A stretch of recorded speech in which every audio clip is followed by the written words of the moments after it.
Hey everyone, this is going to be a little different video. As many of you know, I live in Wake Forest, North Carolina, and it's currently Wednesday, September 12th, 2018. It's just after 10 p.m. and we have a major hurricane. It's now a Category 3, just downgraded from 4. This is Hurricane Florence that has been making a beeline for the Carolinas over the past few days. Now, I'm not going to try to make this video into a hurricane preparedness video, really. Rather, what I'd like to do is just share with you some of my preparations. So first off, I have some ponchos and some bank line here. These ponchos, I've got a blue and a red one that are already unwrapped, and I have a bag of ponchos here. I believe there's about 5 or 6 of them in this bag. I also have about 5 AAA batteries that can replace the batteries in some of my flashlights. Next, I have cooking items. This is a Coleman stove.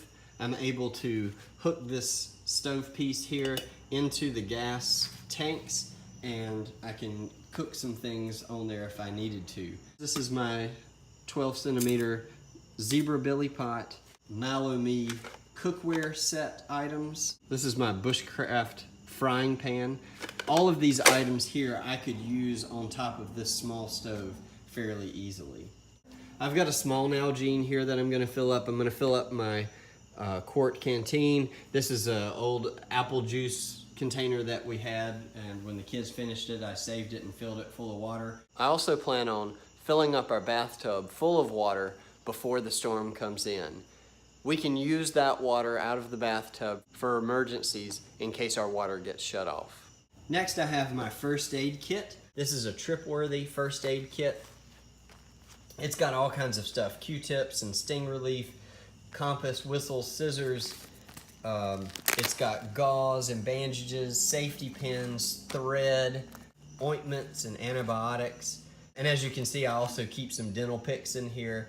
I have also some emergency blankets. This one is taken out of the bag, but I have some space blankets here. I believe there's 10 or 15 of them in this pack alone. So now we can get into the food and water.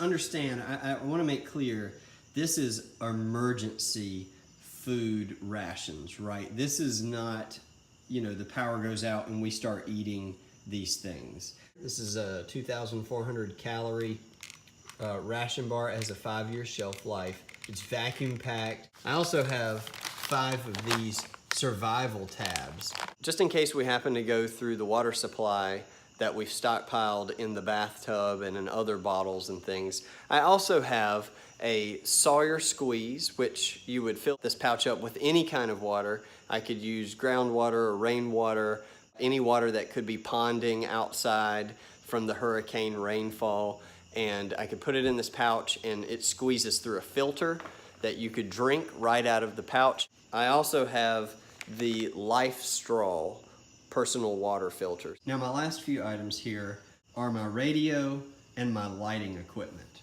I really love this radio. It has a solar panel on top. You can pick up any AM or FM radio station through this. On the back of this, it has a crank that you can pull out. You can take this and crank it. This is charging the radio. I can plug in here this adapter. I can go straight into there and right into a USB, so I can charge my cell phone and other devices right from this handheld radio. For my light, I have a few different items. Of course, I have a couple of flashlights. I'm not sure how many lumens that is. I also have a Tech Light Lumen Master. It says 200 on it, so I'm assuming that the highest it gets is probably 200 lumens or so.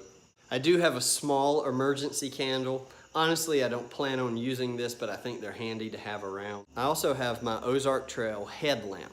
Now this is what I use camping, because at night, it's really nice to be able to have a light, but have your hands free. It has a couple of settings, has a really bright setting, slightly dimmer setting, and then it's off.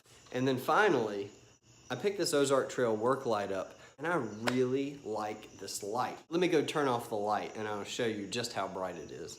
The light's off now. I don't know if this will really show up well in the video, but this thing is incredibly bright. It does have a lower setting, which is just a little calmer on your eyes. And then it does have an emergency flash setting as well.